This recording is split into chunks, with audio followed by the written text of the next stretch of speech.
Yo, what's up, everybody? Hey, so sorry I had to cancel the call today. It just got a little bit hectic out here. I had appointments that took me into like 9:30. I didn't make it home till 10. It's 11. But I had to reach out. I had to hit you with the message for this week to keep our mind involved in what we're doing here, to keep ourselves this conversation about the program going. And look, I'm going to have a lot of car time tomorrow. I'm going to have a lot of car time on Monday. We're going to Yosemite so Erica can run another marathon. It's what she wants to do for Mother's Day. And so that's what we're going to do. Last year I was at my sister's graduation pretty much on Mother's Day. And so, she gets her weekend. So thank you for your grace in the matter. I am going to have car time. Hit me up. I want to hear from you. I want to make sure you're dialed in. I want to make sure that we're aligned in what we're doing and that you have your program and you have guidance where you need it and we can make adjustments where we have to.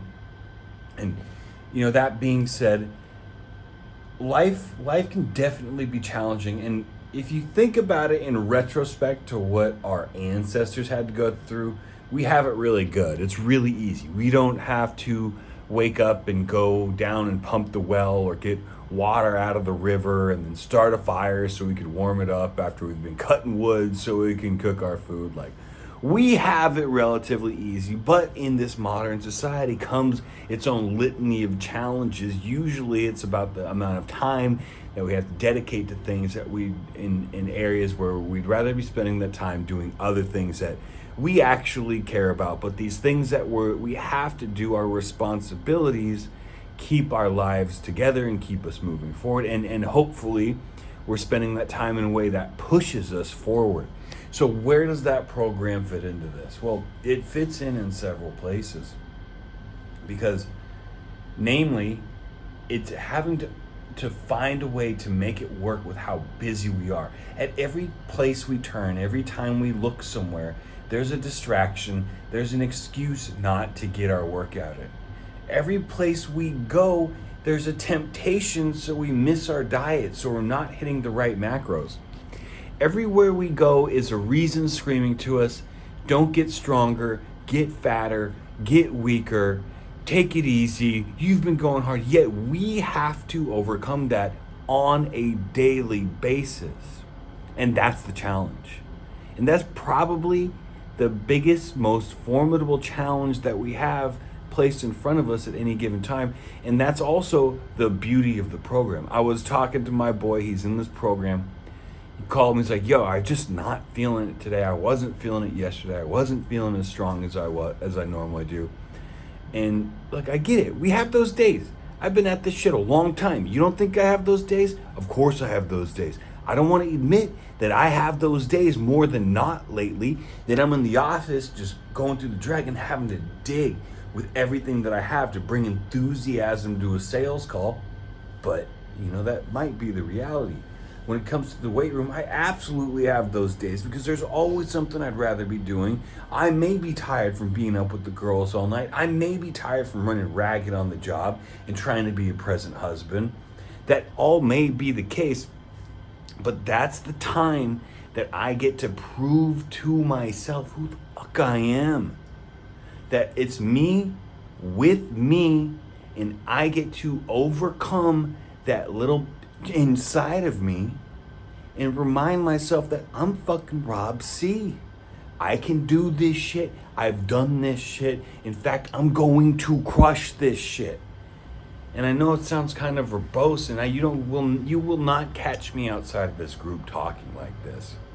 But this is what's going on up in here, so I can make it happen out here. And no, this isn't how I talk to the people at the grocery store or my coworkers. And rarely ever my wife, unless she needs it from me for some reason. But this is how I have to talk to myself. And this is how I get to talk to myself to bring it to every situation. Otherwise, I'm not willing to put myself out there like that. So, on the days that we don't feel like doing it, those are the days that mean the most, because it gives us a chance to overcome ourselves. It gives us a chance to prove to ourselves who we really are. And in my experience, it's those days that I've actually had the best performance that I've done the best in terms of achieving PRs, going till failure, pushing exhaustion, staying for those last reps. It's the days that I don't feel like it that it means the most and it propels us forward the most. This isn't supposed to be easy. There is supposed to be challenging days.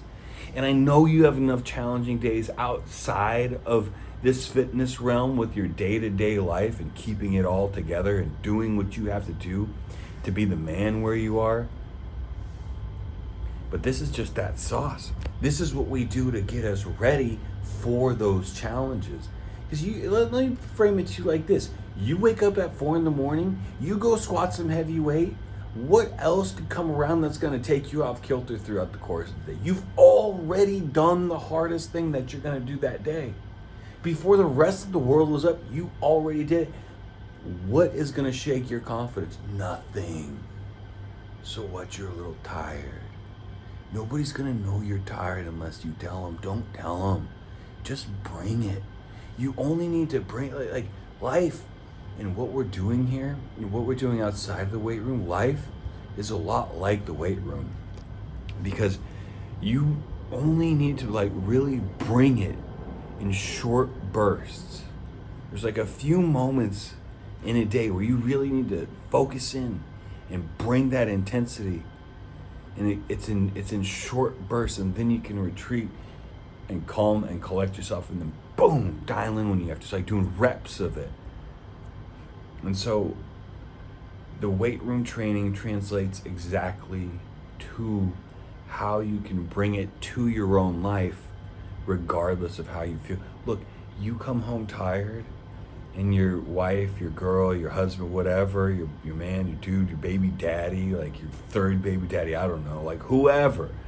You come home, you're tired, you don't want to talk. You have every excuse to just want to lay on the couch and doom scroll memes and into despair. But you come home and they want something from you. They want to talk. They want to figure something out. So there you are. You don't feel like doing it, but because of your training here, boom, you could turn that on, handle that shit, and boom, your life's going to be better because you're not creating friction in that relationship.